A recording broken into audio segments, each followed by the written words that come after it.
तो सबसे पहले मैं माता भीमा काली के चरणों में नमन करता हूँ। तो अभी मैं जैसे कि आपको बताया है कि मैं हूँ मंडी में। तो अभी मैं कुछ एक बातें पंडित जी से करूँगा जो कि इस मंदिर के बारे में ज़्यादा जानते हैं। तो कैमरा थोड़ा सा आगे करना आपने। तो पंडित जी आप बता सकते हो कि ये मंदिर कब बना है, किस टाइम बना है? चलो, भीमा काली माता की जय हो। आप बिल्कुल से यहाँ आए, आपका मैया रानी ने आपको बुलाया, आप यहाँ पहुँचे। मैया रानी की कृपा है आपके ऊपर जो आप यहाँ पहुँचे। ये छोटी काशी मंडी और माता भीमा काली भ्यूली भ्यूली जो यहाँ स्थान है, ये भ्यूली नाम से प्रसिद्ध है।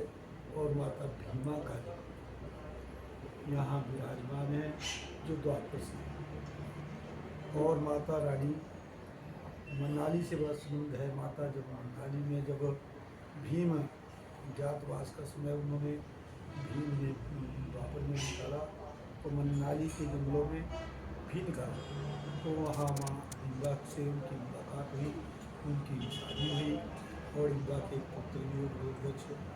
तो जब उनको उनको छोड़ करके भीम आ रहे थे तो इस जगह पर रात को भीम पैरा करते थे। तो ज्ञातवास का समय उन्होंने पहले में निकाला था। और जब हिम्बा को और रोहतक को छोड़ के आए तो भीम बेचैन हो गए। मैंने कौन सी गलती की है जिसकी वजह से मुझे पत्नी और पुत्र का वियोग हुआ। तो पत्नी और पुत्र का जब वियोग हुआ तो बड़े दुखी हुए और इस जगह पर रात को पहरा कर रहे थे। बाकी पांडव जो थे वो कक्ष में थे, कर रहे थे, पर भीम पहरे में थे। पर उस दिन कोई पहरा नहीं हुआ। उस दिन बड़े दुखी हुए, बड़े बेचैन हुए कि मैंने कौन सी गलती की है कि पुत्र वियोग और पत्नी वियोग। और चिंता ये भी थी कि आगे जा कर के कौरवों के साथ युद्ध करना पड़ेगा, तो कौरव तो मानने वाले नहीं है। तो इस तरह पुत्र और पत्नी का वियोग मन में बार बार याद आ रही थी कि उनको छोड़ दिया मैंने। और इस जगह पर पहरा करने बैठे थे, रात को कोई पहरा नहीं हुआ। जब रात का जो चौथा पहर चल रहा था उसमें भीम के मन में आया कि ऐसे मैं तड़पता रहा, चिंता में रहा, तो चिंता चिता समान है। तो मुझे आगे जाके युद्ध करना है। तो युद्ध में मैं अगर मैं चिंता में रहूँगा तो कहीं हार ना जाऊँ, और हार गया तो मेरा उपहास हो जाएगा। तो क्या करूँ? तो मन में आया कि अब तप करूँगा,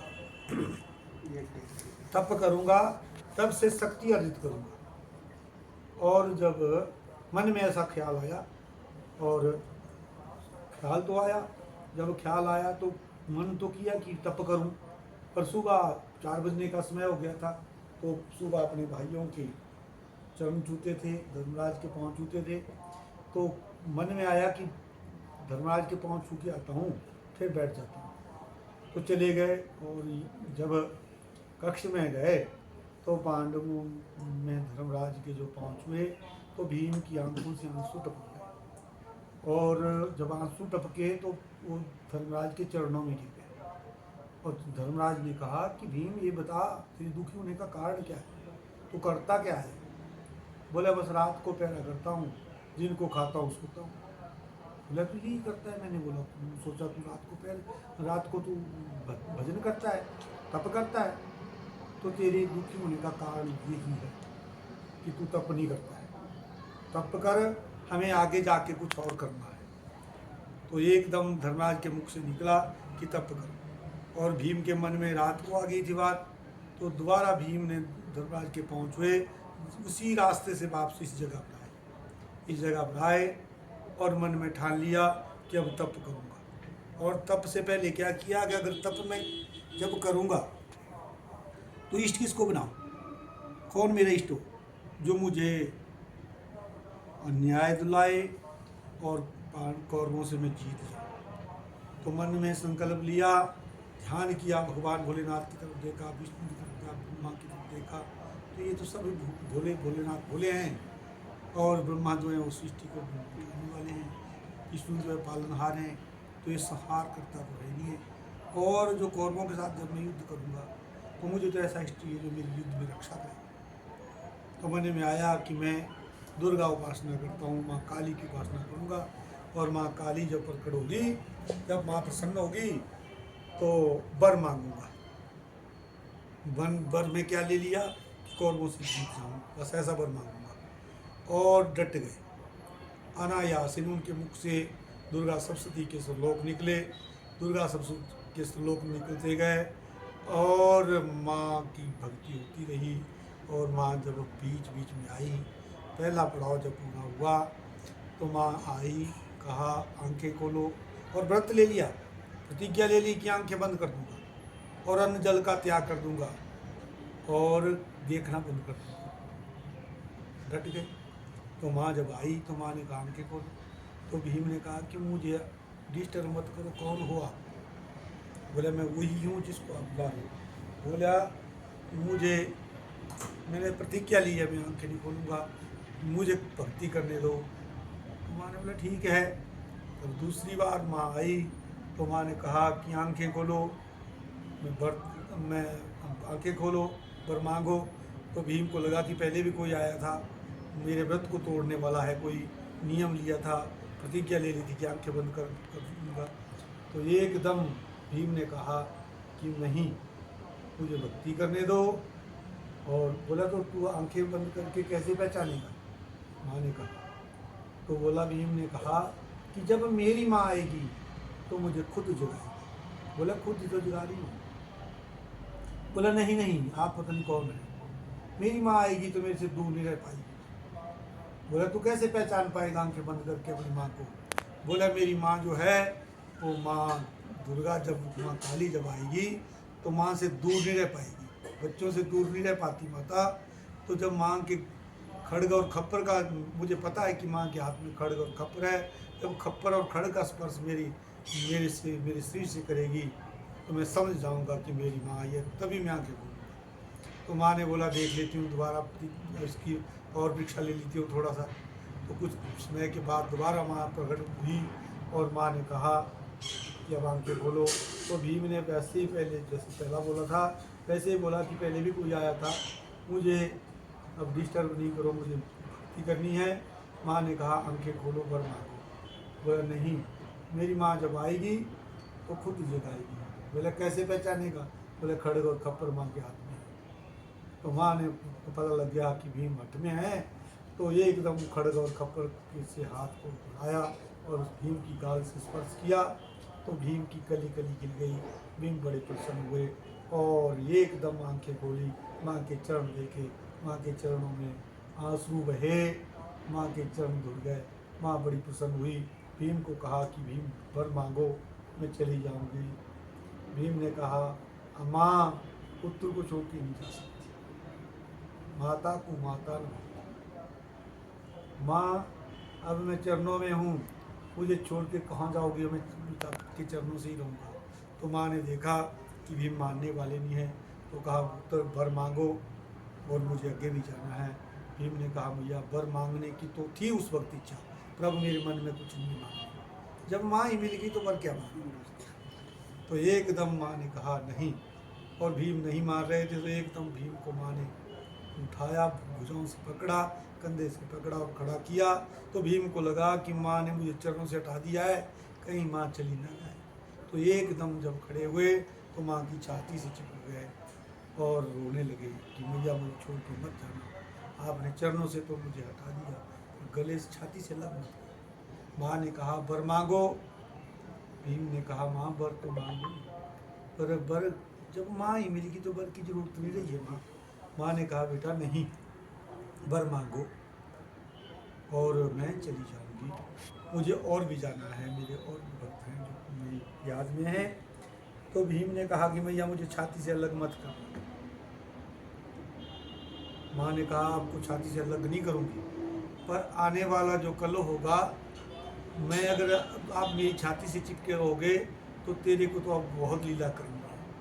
तो उस वक्त मैं आपसे अलग नहीं होंगी, अदृश्य होंगी, आपके साथ रहूँगी और आप वर मांगो।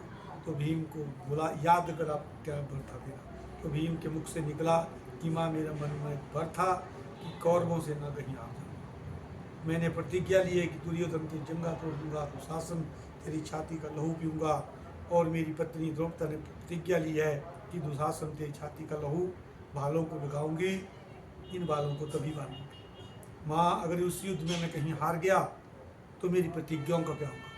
मेरा उपहास हो जाएगा। मैया मैं वहाँ विजयी हो जाऊँ, मुझे ये मेरा पर है। माँ ने कहा, हंसते हुए माँ ने कहा कि बेटा, पुण्यवान कभी हारते नहीं, जो पुण्य करते हैं वो हारते नहीं हैं। पुण्य की किश्ती हिलती है, डुलती है, डूबती नहीं है, और पाप की किश्ती तैरती नहीं। तो आपने पुण्य किया है, उसमें तो आप विजयी हैं, पुण्यवान हारते नहीं। और मैं आपको इस वर के लिए आपको मैं तथास्तु कहा माने कि आप विजयी होंगे। पर मैं बड़ी प्रसन्न हूँ, कुछ और मांग लो, देने आई हूँ मैं आपके भाव से, आपकी तपस्या से बड़ी प्रसन्न हूँ, तो आप वर मांगो। तो भीम ने कहा, मैया रानी, वो मुझे मैया रानी और तो कुछ नहीं चाहिए, पर आपने जो बोल रही हो, तो माँ ने 3 बार कहा वर मांगो, वर मांगो, वर मांगो। तो भीम ने कहा, भैया वर तो मांगूँ, पर मेरे मन में शंका है। बोला, कैसी शंका? बोलिए, कैसी शंका है? बोले, मैया रानी, कौरवों के मन में द्वापर में पाप आ गया, आगे क्या होगा माता? ऐसा पाप हो, हमको बिना बजाओ उन्होंने जंगलों में धकेल दिया, राजपाट ले लिया हमारा। तो माँ ने कहा, जो पापी होते हैं वो मारे जाएंगे। तभी तो मैंने आपको कहा कि पाप की किश्ती डूबती है, तैरती नहीं, वो मारे जाएंगे। पर संशय किस चीज़ का है? बोले, संशय है कि आगे क्या होगा? माँ ने कहा, आगे तो कलयुग आने वाला है, कलयुग में कला का युग होगा। बोले, माँ कैसा युग होगा? कला का युग होगा? बोले, हाँ। बोले, कैसा होगा माँ? उसमें पुण्य नहीं होगा। बोले, पाप ही पाप होगा, कलयुग में तो पाप होगा, पुण्यात्मा पाप ही पाप होगा। तो भीम ने कहा कि माँ, उस वक्त पुण्य नहीं होगा? माँ ने कहा, पुण्य तो होगा, पर बड़ा क्षणिक होगा। जो पुण्य आत्मा होगी, देवताओं को मानने वाले होंगे, उनका उपहास होगा, है ना। तो ऐसा कहा तो भीम को बड़ी चिंता हुई। तो माँ भीम ने कहा कि मैया रानी, फिर आपने वर मांगने को कहा है, तो मेरा वर दे दो। माँ ने कहा, मांगो, देनी तो आई हूँ, प्रसन्न हूँ, मांगो। बोले, मैया रानी, मेरा वर है कि जो कलियुग के जो पुण्य आत्मा होगी, जो पुण्य आत्मा होगी, उनकी रक्षा करने वाला अगर कोई नहीं होगा, तो मेरा वर है कि उनकी रक्षा आप करें। माँ चुप हो गई। माँ ने कहा, मैं आप भूल गए हो भीम, मैं द्वापर में आई और वर आप कलयुग के लिए मांग रहे हैं, तो आप अपने लिए वर मांगो और वर बदल दो। भीम ने कहा, माँ मेरे पास कुछ मांगने को ही नहीं है, तो बदलूँ क्या? माँ, मुझे जो ये वर है जो मैंने मांगा है, जो पुण्य आत्मा कलयुग में होगी, उनकी रक्षा करने वाला अगर कोई नहीं होगा, तो उनकी रक्षा आप करना, ये मेरा वर है। माँ दोबारा थोड़ी चुप हुई और भीम ने कहा कि मैया नाराज ना हो जाए। माँ से कहा कि माँ, प्रार्थना की, क्षमा करो माता। और माता रानी, आप चुप क्यों हो गई? मैया, आपने वर मांगने को कहा, मैंने वर मांगा, आप माँ चुप हो गई। तो माँ ने कहा, भीम, मैं सोच रही हूँ कि आप समझ रही हैं, मैं द्वापर में आई हूँ और कलयुग के लिए वर मांग रहे हो, आप अपने लिए मांगो, वर बदल दो। बोले, भीम ने कहा, मैं बदलने को कुछ नहीं है, अगर आपने देना नहीं है तो मुझे लेना कुछ नहीं। जब मुकर गए तो माँ ने कहा, भीम, आप मुझे बांध रहे हो? बोले, नहीं माता, मैं बांध रही हूँ, आपने वर मांगने को कहा, मैंने मांग लिया। बोले, तो एक बात सुन लो, मैं भी आपको बांध रही हूँ। जब इतना कहा तो भीम को डर लग गया कि मैया रानी कहीं जरूर में आकर के उनकी अड़ी कर दी है मैंने कि कलयुग के लिए कर दो। तो मान राज मत होना माता रानी, जब ऐसा कहा मैं भी बांध रही हूँ। तो भीम ने थोड़ा कांपने लगे और एकदम माँ ने उनको गोदी में पकड़ लिया कि भीम, कांपने की कोई ज़रूरत नहीं है, ऐसे नहीं बांध रही पुत्र, ऐसे बांध रही हूँ कि कलयुग में मुझे कौन पहचानेगा। आपने तो कहा, तो मुझे कलयुग में कौन पहचानेगा, किसने कब माँ को बुलाया? तो मैं इसलिए बांध रही हूँ कि मैं आपके नाम से विख्यात होंगी, मेरा नाम भीमा काली होगा। तो भीम ने हाथ जोड़ के प्रार्थना की कि मैया रानी, ऐसा मत करो, आप तो हजारों नामों वाली हो, मेरे नाम से मेरा उपहास हो जाएगा, लोग बोलेंगे कि भीम ने थोड़ा सा तप किया और माँ के नाम, अपना नाम माँ के नाम से जोड़ दिया। बोला, नहीं, आप नहीं मुझे बोल रहे हो कि मेरे नाम से विख्यात हो, मैं बोल रहा हूँ कि मैं आपके नाम से विख्यात होंगी, मेरा नाम भीमा काली होगा। जो इस दरवाजे पर आएंगे, उनके पापों को, उनके तापों को दूर करूंगी, उनके पुण्य को जागृत करूंगी और उनके सभी कष्टों को लूँगी और मेरा नाम भीमा काली होगा।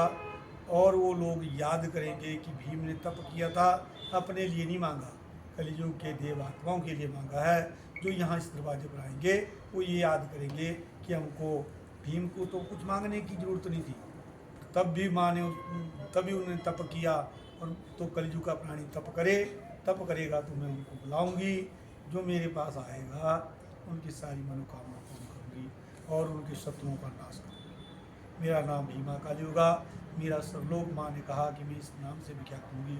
जयंती मंगला काली, भद्र काली, कपालिनी, दुर्गा, क्षमा, शिवा, धात्री, स्वाहा स्वधा। जयंती जन्म देने वाली, मंगला काली, भद्रकाली, कपालिनी, दुर्गा, क्षमा, शिवा, धात्री, स्वाहा। देवताओं के साथ जब हम यज्ञ करते हैं तो स्वाहा नाम से पुकारते हैं, तो देवताओं के साथ मैं स्वाहा नाम से पूजी जाऊंगी और पितरों के साथ मैं स्वधा नाम से पूजी जाऊंगी। जो लोग मेरी इन नामों से, इन श्लोकों से पूजा करेंगे उनके मैं सारे कष्टों को। हे माँ भीमा काली, आपने पूछा मैं कौन हूँ बताने वाला, जगत जननी है ये तो आप खुद बताती है। ये जो छोटी काशी है इसमें माँ ने अपना आसन हम जैसे कलयुग के प्राणियों के लिए यहाँ लिया है। अपने भक्तों की सारी मनोकामना पूर्ण करती है। जो इस आपके चैनल के माध्यम से लोग सुन रहे हैं, सुनेंगे, उनके सभी दुखों को दूर करने वाली देवी है। और माँ देख रहे हैं, माँ साक्षात में यहाँ विराजमान स्वयं हो। जय माता।